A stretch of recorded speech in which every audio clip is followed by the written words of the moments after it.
तुमच्याकडे आहारलक्ष्मी परिसरात आरक्षण पडलेलं आहे, काय सांगाल? तुमची जमीन आहे त्यात? माझी त्यामध्ये आम्ही अल्पभूधारक शेतकरी सर्वजण 18 परिवार या शेती आरक्षणाशी निगडीत आहेत। यात सर्वे नंबर 338 मध्ये महालक्ष्मी देवीचं मंदिर आहे।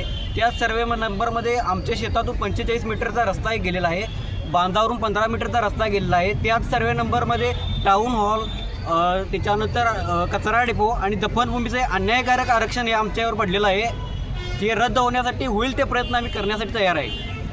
आज मोर्चा काढण्यात आलेला होता, प्रशासनाशी वगैरे काय बोलणं झालं काय? प्रशासनाचा चांगला प्रतिसाद मिळत आहे, जेणेकरून जास्तीत जास्त संख्येने लोकांनी आम्हाला प्रतिसाद दिलेला आहे। हे आम्ही प्रशासनाला निवेदन दिलेलं आहे की कचरा डेपो लवकरात लवकर हटवा। जर हे करायचं असेल तर मला सरकार काय करायला लागले? रस्ता चाललाय आमच्यात, रस्ता म्हणजे रिंग रोड पण चाललाय, दुसरा पण रस्ता चाललाय आणि हे कचरा डेपो, दफनभूमी, गरिबांनी राबून खायचं का नाही?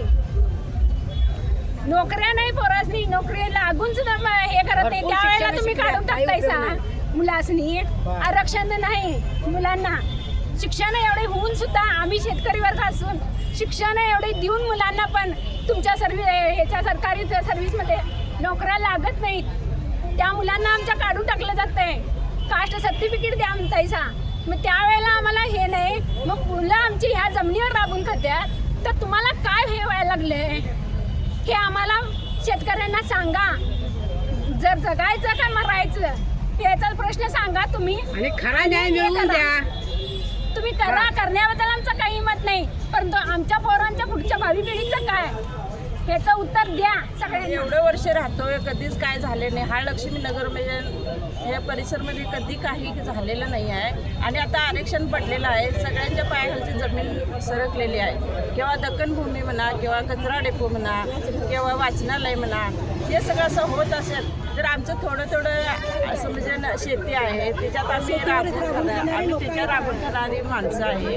आणि ह्या वेळेत आता असं होत असेल तर आम्हाला ते जरा आमच्या ह्याच्याकडून आमची तक्रार आहे, सगळ्यांनी नोंद घ्यावी, जरा दखल घ्यावी ही आमची नंबर विनंती आहे। बर बर, शेत बी आहे, मग आता कचरा डेपोचा त्रास होणार तुम्हाला? कचरा डेपोचा त्रास होणार होणार मग आता शासनाकडे मागणी आहे तुमची? न सुरुवात करू। ते नव्ह, तुमचं घर कुठं आहे? माझं तरी घर एकदम शेवटला आहे। बर. काय ह्या लोकांनी तर हा म्हणजे व्यवहार मांडलाय। मी म्हणजे घरामध्ये आम्ही 3 माणसं, 2 नातवंड आणि आम्ही 2 मायलिकी, बाकी सगळे पोटा पाण्याला गेलेले आहेत बाहेर। असं जर हे आणून जर टाकलं तर जगायचं कसं? आणि कुणाला सांगायचं? आम्ही गरीब गोर लोकांनी सांगा। तुम्ही आता हे कचरकुंडीच्या गाड्या आणत्याचा, देवाची भक्ती करून गाणं लावत्याचा आणि कचरा आणून त्यांनी लोकांच्या दारात टाकत्याचा, हे न्याय आहे का सरकारचा? सांगा तुम्ही मला। हां, आणि आता समजा घरात कोण नसलं आणि मरून बिरून पडलं तर काय करायचं? कोण उचलून न्यायचं? वास म्हणजे घंटर येणार, सांगा।